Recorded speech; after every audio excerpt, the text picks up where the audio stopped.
AB Venkateswararao గారి వ్యవహారం ఇంకా కొనసాగుతూనే ఉంది. ఈసారి వాళ్ళు వాయిదా వేసుకున్నారు. సుప్రీంకోర్టు దాకా వెళ్ళినటువంటి ఈ కేసులో ఇంతకుముందు ఆయన్ని విధుల్లో నుండి తొలగించారు, సస్పెండ్ చేశారు. ప్లస్ ఆయన మీద కేసు కూడా నమోదు చేస్తే దాని మీద స్టేలు, ఈ వ్యవహారం నడుస్తుంది.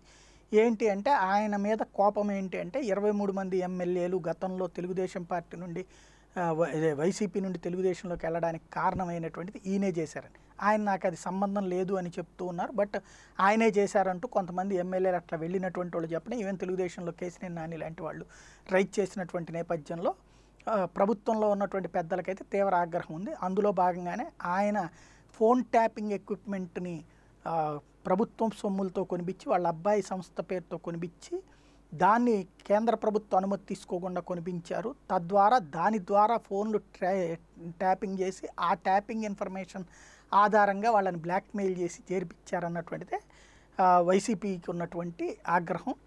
దాని నేపథ్యంలో ఆయన్ని కార్నర్ చేస్తున్నారు. ఆయన మీద యాక్షన్కి స్టేలు తీసుకుంటూ వచ్చినా కూడా ఇంకో పక్కన మిగతా చర్యలు అయితే ఆపగలిగారు, కానీ ఆయన అరెస్ట్ చేయకుండా ఎట్లాంటిది ఆయన ఆపుకోగలిగారు. కానీ సస్పెన్షన్ విషయం మీద మాత్రం కొనసాగుతుంది. అయితే లేటెస్ట్గా మళ్ళీ సుప్రీంకోర్టులో విచారణ జరిగింది. సస్పెన్షన్ ఎత్తివేస్తూ హైకోర్టు ఇచ్చిన ఆదేశాలని సవాల్ చేసిన రాష్ట్ర ప్రభుత్వము అప్పుడు హైకోర్టు ఆదేశాల మీద గతంలో సుప్రీంకోర్టు స్టే విధించింది. విచారణ జరిపినటువంటి జస్టిస్ ఎంఎం ఖాన్విల్కర్ ధర్మాసనం ఈవేళ దాని మీద విచారణ తేల్చేయబోతుంటే ఈసారి వెంకటేశ్వరరావు గారి తరపు న్యాయవాది ఆదినారాయణరావు విచారణ వాయిదా కోరారు. దీంతో విచారణ వచ్చే మంగళవారానికి వాయిదా పడింది.